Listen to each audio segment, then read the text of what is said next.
मेरी सास एक डॉक्टर थी और मैं एक बांझ औरत थी।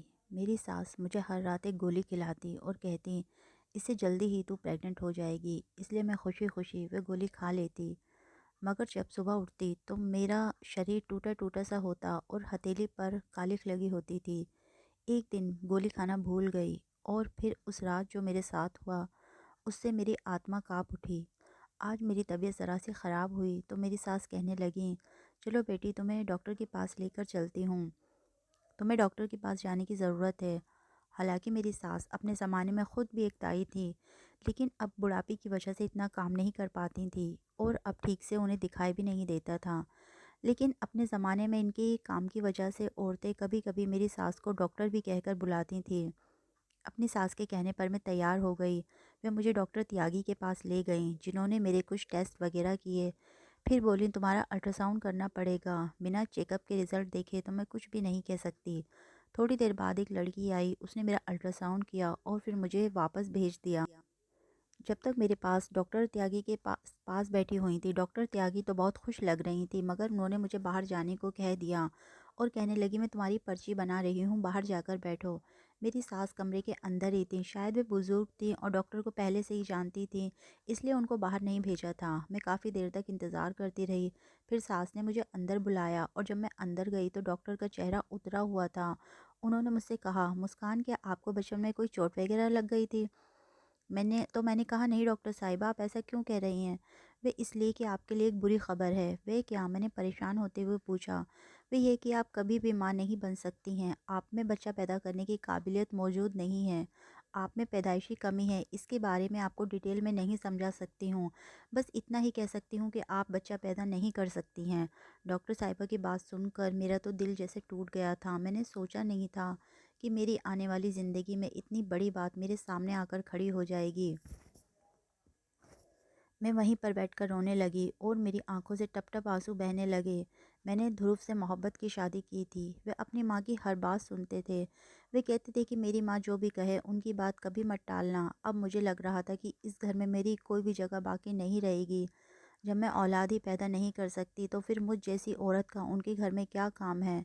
ध्रुव की माँ को बच्चों से बहुत मोहब्बत थी। वह वहीं बैठकर रोने लगीं। दिल चाह रहा था कि ज़मीन फट जाए और मैं उसमें समा जाऊं, या फिर हमेशा हमेशा के लिए सबकी आंखों से ओझल हो जाऊं। मेरा रोम रोम रो रहा था, दिल बैठा जा रहा था। मेरी सास ने तसल्ली देकर कहा, बेटी फिक्र मत कर, मैं तुम्हारे पति को समझा दूंगी। अपनी सास की इस बात पर मैं हैरान रह गई थी। वैसे तो वे बहुत सख्त मिजाज की औरत थी, मगर आज वे मुझसे इतनी हमदर्दी क्यों दिखा रही थी? जबकि ध्रुव उनका इकलौता बेटा था। वे मुझे लेकर घर वापस आ गईं। कुछ दिनों बाद वे बोली, बेटा अगर तुम चाहो, तुम कहो तो मैं तुम्हें शांता बाई के पास लेकर चलूं। तुम जानती हो, शांता बाई के पास जितनी भी बांझ औरतें आती हैं उनके बच्चे पैदा हो जाते हैं। वहाँ पर ऐसी बहुत सी औरतें आती हैं जो बच्चे पैदा नहीं कर सकती, या फिर बच्चे मरे हुए पैदा होते हैं, उसकी दवाई से ठीक हो जाती हैं। वे सिर्फ 5 गोलियाँ देती है और उसके बाद तुम्हारे घर में मानो खुशखबरी पक्की। ये डॉक्टर त्यागी तो झूठ बोलती हैं, इनको बस अपने पैसे कमाने हैं। इस डॉक्टर ने सोचा होगा कि मैं ऐसा कहूँगी तो हम इससे महंगा इलाज करवाएंगे, तभी तो वह ऐसी बातें कर रही है। मगर तू फिक्र ना कर, मैं तुझे शांता बाई के पास लेकर जाऊँगी। उसकी गोली खा कर तू एक नहीं कई बच्चे पैदा करेगी। अपनी सास की बात सुनकर मैं बहुत खुश हो गई। उन्होंने बताया कि वे अपनी भांजी को भी उसके पास लेकर गई थी और शांताबाई की 5 गोलियां खाने के बाद वे उसी महीने प्रेग्नेंट हो गई थी। मेरे दिल में उम्मीद की किरण जाग उठी। मेरी सास ने कहा था कि शाम को मेरे साथ शांताबाई के पास चलना। मैं बेचैनी से शाम होने का इंतज़ार कर रही थी। शाम हुई तो मेरी सास मुझे लेकर शांताबाई के घर चली गई थी। शांताबाई के पास वाकई काफ़ी औरतें बैठी थीं।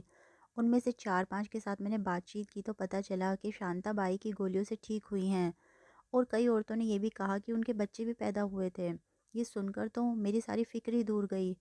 अब इतनी औरतों का इलाज हो चुका है तो ऊपर वाला मुझे भी ज़रूर औलाद दे देगा।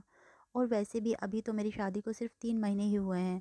थोड़ी देर के बाद मेरा नंबर आ गया और मैं शांताबाई के पास जाकर बैठ गई तो उन्होंने बड़े प्यार से मेरे सिर पर हाथ रखकर मंत्र पढ़े और फिर 5 गोलियां मुझे देकर बोली, बेटा ये गोलियां रोज़ाना खा लेना, एक दिन भी दवाई छूट ना जाए। और कुछ दवाइयाँ बाहर से लिख रही हूँ, उन्हें भी समय से खा लेना और कुछ चीज़ों का खाने पीने में परहेज़ रखना। उन्होंने गोलियाँ मुझे थमाते हुए कहा, मगर मेरे हाथ से गोलियों वाली शीशी मेरी सास ने ले ली। कहने लगी, इन्हें मैं संभाल कर रख लूँगी। मैंने कहा, ठीक है। मुझे उस समय अपनी सास पर बड़ा प्यार आया था। मैं सोच रही थी कि इन्हें मेरा कितना ख्याल है, वरना इनकी जगह पर कोई और सास होती तो मेरी इस कमी के साथ मुझे कभी भी बर्दाश्त नहीं करती और अपनी बेटी की दूसरी शादी करवा देती, जबकि मेरी सास मुझे खुद डॉक्टर के पास लेकर जा रही थी। घर आकर मेरी सास ने मुझे वे दवाइयों का शॉपर थमा दिया जिसमें सफ़ेद रंग की छोटी छोटी गोलियां थी और वे गिनती में 5 थीं। वे कहने लगी, मैं रोज़ाना रात को तुम्हें दूध लाकर दूँगी, तुम दूध के साथ ये गोलियाँ खा लेना और ख़बरदार इसके बाद बिस्तर से मत उठना, दवाई खाते ही सीधे सो जाना। जानती हो ना, दवाई के असर करने के लिए सोना ज़रूरी है। मैंने कहा, जी मैं समझ गई। मैंने हाँ में सिर हिला दिया और अपने कमरे में आ गई। मैं बेड पर बैठकर सोचने लगी कि ऊपर वाले ने मुझे कितनी अच्छी सास दी है, जो बिल्कुल माँ जैसी है। थोड़ी देर बाद ध्रुव भी आ गए। मैंने उन्हें भी बताया कि आज मैं शांताबाई से दवाई लेकर आई हूँ, उससे जल्दी हमारे यहाँ भी बच्चे हो जाएंगे। मगर वे कुछ भी नहीं बोले, जैसे उन्हें मेरी किसी चीज़ से कोई फ़र्क ही नहीं पड़ता हो। लेकिन जब मैंने ध्रुव को ये बात बताई थी कि मैं कभी माँ नहीं बन सकती, तो वे बहुत ज़्यादा परेशान हो गए थे। उसी रात मैंने एक सफ़ेद गोली मुंह में रख ली, मगर मुंह में गोली रखते ही मेरी तबीयत ख़राब होने लगी। ऐसा लगा जैसे मैंने कोई अजीब जहरीली चीज़ खा ली हो। मगर फिर अपनी औलाद के लिए मुझे इतना तो करना ही था। मैंने बड़ी मुश्किल से ये गोली अपने गले से नीचे उतारी थी। अब बस इंतज़ार कर रही थी कि कब ये महीना गुजरे और कब मैं अपने पति को खुशखबरी सुनाऊं। यूं ही 2-3 दिन गुजर गए, मगर एक बात मुझे बहुत ज़्यादा परेशान कर रही थी कि जब मैं सुबह उठती तो मेरा पूरा शरीर थका हुआ होता था और मेरी हथेली पर कालिख लगी होती थी। मुझे समझ में नहीं आता था कि हाथ पर कैसे लग गई। इसके अलावा मेरा सिर भारी होता और पूरे शरीर में दर्द होता। इस चीज़ ने मुझे परेशान कर रखा था, मगर मैं अपनी सास से कुछ भी नहीं कह सकती थी। कहीं वे दोबारा मुझे किसी डॉक्टर के पास ना ले जाएं। वैसे भी वे मेरा बहुत ख्याल रखती थी। आज मैं बहुत खुश थी क्योंकि मेरा दवाई का कोर्स अब बस पूरा होने वाला था। मेरे पास सिर्फ एक आखिरी गोली रह गई थी। रात हुई तो सोचने लगी कि आज आखिरी गोली खाकर सो जाऊंगी, उसके बाद मुझे शायद जल्दी खुशखबरी सुनने को मिलेगी। इस खुशी में गोली मेरे हाथ से गिर गई। रात का वक्त था, कमरे में हल्का हल्का अंधेरा था। मैंने गोली ढूंढने की बहुत कोशिश की, मगर वह मुझे कहीं नहीं मिली। फिर मैं टॉर्च फिर मैं जाकर टॉर्च ले आई। बेड के नीचे हर जगह घूम फिर कर देखा, मगर गोली गुम हो गई थी। मुझे बड़ा गुस्सा आया और ख़ुद को डांटने लगी। आज तो आखिरी दिन था। अगर आज भी गोली खा लेती तो मेरा कोर्स पूरा हो जाता। अब बाकी की 4 गोलियों का भी असर मुझ पर होगा या नहीं। फिर सोचने लगी, शांता भाई का घर कौन सा दूर है, सुबह सुबह ही उनके घर चली जाऊंगी। गांव के लोग तो सुबह सवेरे ही उठ जाते हैं।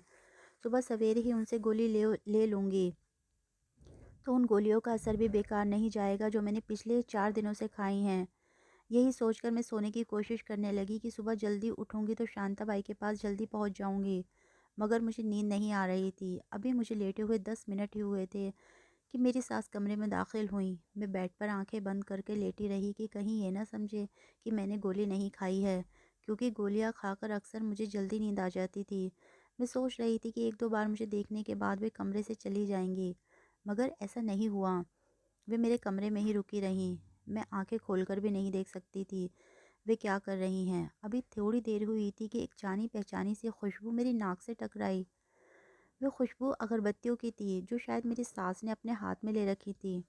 मैं फिर भी आंखें बंद करके लेटी रही कि कहीं इन्हें शक ना हो जाए कि मैंने आज गोली नहीं खाई है। लेकिन जब उन्होंने अगरबत्तियों की राख मेरे हाथ और मेरे पेट पर गिराना शुरू किया तो मुझसे नहीं रहा गया। गरम गरम राख जब मेरी हथेली पर पड़ी तो मैं एक ज़ोरदार चीख मारकर उठ बैठी। मुझे लग रहा था जैसे मैं कोई डरावना सपना देख रही हूँ। अपने सामने अपनी सास को देखकर मेरे तो जैसे दिल उछलकर हलक में आ गया था। उन्होंने काले रंग के कपड़े पहन रखे थे और माथे पर लाल रंग का टीका लगा रखा था।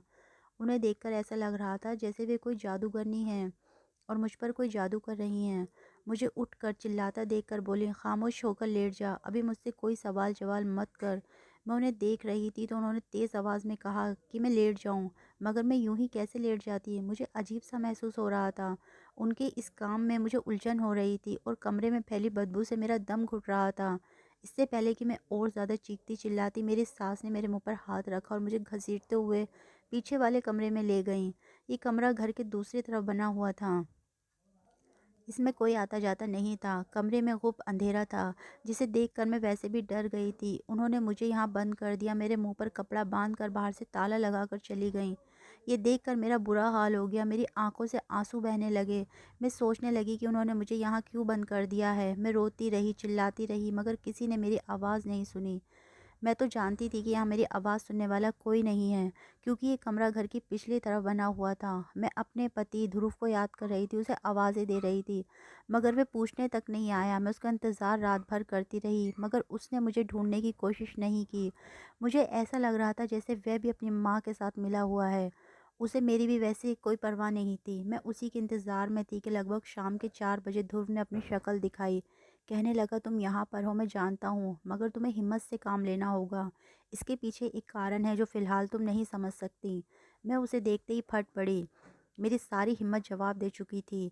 तुम पागल तो नहीं हो गए हो? तुम्हारी माँ ने मेरे ऊपर जादू करने के बाद मुझे यहाँ बंद कर दिया है। वह मुझसे बड़े प्यार से बोला।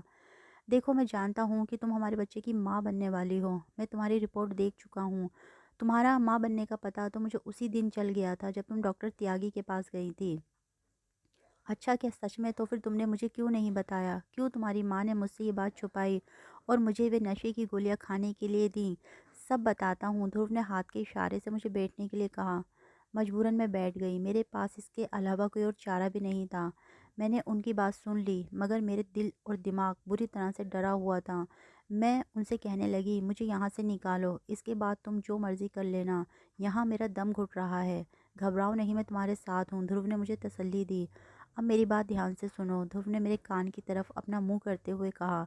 मेरी अम्मा को तो तुम जानती हो, वो कितनी दबंग औरत हैं। उनके पास बहुत सारी औरतें अपना इलाज करवाने आती हैं और वे सभी का मुफ्त में इलाज करती हैं। शायद तुम इस बात को नहीं जानती, क्योंकि अम्मा ने आजकल ये काम ज़रा कम कर दिया था, मगर मैं अपनी अम्मा को अच्छी तरह जानता हूँ। वे लोगों की मदद करती हैं, खासकर बांझ औरतों की। वे कहती हैं कि कोई भी औरत उनके दरवाजे से खाली हाथ वापस नहीं जाए। जैसे शांताबाई है ना, बिल्कुल वैसा ही बनना चाहती हैं, और इसके लिए उनको एक हवन करने की ज़रूरत है। उन्होंने जब मेरी शादी तुमसे करवाई थी, तो मुझसे वादा कर लिया था कि मैं अपनी मर्ज़ी से शादी तो कर रहा हूँ, मगर शादी के बाद वे जैसा कहेंगी मैं वैसा ही करूँगा। इसी वजह से मैं उनके सामने बात नहीं कर सकता, क्योंकि उन्होंने उस समय मेरी बात मानी थी, तुम्हारी मुझसे शादी करवाई और मेरे दिल की तमन्ना पूरी की थी। मगर अब मुझे भी तो उनकी बात माननी है। अम्मा की नीयत बुरी नहीं है, वे बाकी औरतों की मदद करना चाहती हैं। वे एक ऐसा टोटका आजमा रही हैं जिससे बांझ औरतों की गोद सुनी न रहे। मैं जानता हूँ इस जादू टोने से हमारे होने वाले बच्चे को भी नुकसान हो सकता है, मगर मैं क्या कर सकता हूँ? मैं अपनी अम्मा के आगे कुछ नहीं कर सकता हूँ। अपने पति की ये राम कहानी सुनकर मैं चिल्ला उठी। तुम पागल तो नहीं हो गए हो? ध्रुव, मर्द बनो, तुम्हारी अक्ल को क्या हो गया है? उनको तो ये तक नहीं पता कि एक औरत से के साथ झूठ बोलकर उन्होंने कितना बड़ा पाप किया है। अरे वे क्या लोगों की मदद करेंगी? वे तो खुद अपने ही बेटे की नस्ल ख़त्म करने पर तुली हैं। अगर मैं बांझ नहीं थी तो मुझे वो ख़तरनाक गोलियां खिलाने की क्या ज़रूरत थी? और तुम कैसे बाप हो? तुम्हें अपनी औलाद की भी चिंता नहीं? क्या ये बच्चा चला जाएगा तो तुम्हें कोई दुख नहीं होगा? नहीं, मुझे कोई दुख नहीं होगा। ऊपर वाले ने एक दिया है तो ऊपर वाला और भी देगा। तुम सब्र करो। वैसे भी तुम्हारा तो अभी ये पहला महीना है, कौन सा ही बच्चा इस दुनिया में आ गया है।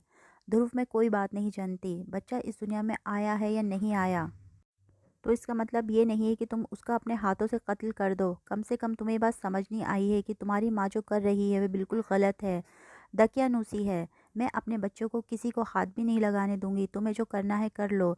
तुम्हारी माँ के हाथों कुर्बानी का बकरा नहीं बनूंगी। मैंने गुस्से में कहा तो ध्रुव ने मुझे वहीं बंद कर दिया और वह भी चला गया। ध्रुव की इस हरकत पर मैं हैरान रह गई थी। मैंने सोचा भी नहीं था कि वे इस तरह पुरानी सोच का होगा। 2-3 घंटे के बाद फिर दोबारा आया तो फिर मुझे वही बात समझाने लगा। बोला, माँ को ही हवन करने दो, वे सब लोगों की भलाई के लिए कर रही हैं। उसके बाद तुम जो चाहो, मैं तुम्हारी हर बात मानूंगा, लेकिन अब मुझे अम्मा के सामने शर्मिंदा मत करो। ध्रुव ने मेरे आगे हाथ जोड़ दिए। मगर औलाद की मोहब्बत औरत के लिए सबसे बढ़कर होती है। नहीं ध्रुव, तुम जो मर्जी कहो, मैं अपनी औलाद का गला नहीं घोट सकती। अपनी माँ से जाकर कह दो कि जब तक मैं ज़िंदा हूँ अपने ऊपर जादू नहीं करने दूंगी। मैं गुस्से में दहाड़ी तो ध्रुव पत्थर बना मुझे देखने लगा, जैसे उसे यकीन नहीं आ रहा हो कि मैं अपनी औलाद से इतनी मोहब्बत करती हूँ। उसके चेहरे पर शर्मिंदगी साफ नज़र आ रही थी। उसकी चुप्पी से दिख रहा था कि वह शर्मिंदा है, मगर अपनी माँ के आगे मजबूर है। वह उसी वक्त कमरे से उठा और बाहर चला गया। मुझे बहुत देर तक मेरी सांस के चीखने की आवाज़ें आईं। फिर वह भागा हुआ मेरे कमरे की तरफ आया। जाओ, निकल जाओ यहाँ से, इस घर से जितनी दूर जा सकती हो चली जाओ, वरना अम्मा तुम्हारी जान ले लेंगी। फिर ध्रुव ने मुझे अपने एक दोस्त के घर का पता दिया और मुझे रास्ते तक छोड़ने भी आया। बोला, कुछ समय तुम यहाँ रहो, फिर मैं खुद तुम्हें यहाँ से लेने आ जाऊँगा। अम्मा पर पागलपन सवार हो चुका है, वे तुम्हें नहीं छोड़ेंगी। ध्रुव ने एक बैग में कुछ कपड़े और खाने पीने का सामान भी रख दिया था। वह सामान लेकर मैं अपनी सास के घर से दूर चली गई। मैं दिल ही दिल में दुआएं कर रही थी कि मैं जहाँ जा रही हूँ उन लोगों का बर्ताव मेरे साथ अच्छा हो। वहाँ पहुँची तो मनोज और उसकी बीवी ने मेरा स्वागत किया। शायद मेरे पति ने उन्हें पहले से ही बता दिया था कि मैं आ रही हूँ। उन लोगों के घर में मुझे किसी तरह की कोई तकलीफ़ नहीं हुई। मुझे वहाँ पर रहते हुए 7 महीने हो गए थे। इस बीच ध्रुव ने मेरी खबर नहीं ली थी। मेरी उम्मीद टूटने लगी थी। लगता था जैसे वे कभी पलट कर नहीं आएगा। मगर फिर एक दिन शीला दीदी ने मुझे बताया कि मेरा पति मुझे लेने आ रहा है। मैं खुशी से फूले नहीं समा रही थी। मेरा आखिरी महीना चल रहा था। इन दोनों औरत को अपने पति की ज़्यादा ज़रूरत होती है। वह उसे अपने सुख दुख सुना सकती है, अपनी तकलीफ़ों का साथी बना सकती है। ध्रुव आए तो उनके चेहरे पर परेशानी थी।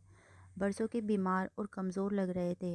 आते ही मेरे आगे हाथ जोड़ दिए, रोते हुए कहने लगे, मुझे माफ़ कर दो, मेरी माँ को भी माफ़ कर दो। वे रोते हुए बोले जा रहे थे। ध्रुव, क्या हुआ, आप क्यों रो रहे हो? तब दीदी ने मुझे बताया कि अम्मा को उनके किए की सज़ा मिल गई है। उनके साथ जो हादसा हुआ उससे उनकी तबीयत बिगड़ गई है। वे अपने होशो हवास खो चुकी हैं और अब अजीबोगरीब बातें करती हैं। लोग उन्हें देखकर हंसते हैं और वे अपनी मौत के बहुत करीब हैं। ध्रुव की बात ने मुझे परेशान कर दिया था। अपने पति की बातें सुनकर मैंने अपनी सास को माफ़ कर दिया। मैं ध्रुव के साथ अपने घर वापस आ गई। उनकी ज़िंदगी के आखिरी दिनों में मैंने उनकी भरपूर सेवा की। वे मुझसे बार बार माफ़ी मांगती, मगर उन्होंने ना जाने किस किस का दिल दुखाया था। उनकी मौत बहुत ज़्यादा तकलीफ़ से हुई। उनकी जान जैसे किसी कांटे पर अटकी हुई थी।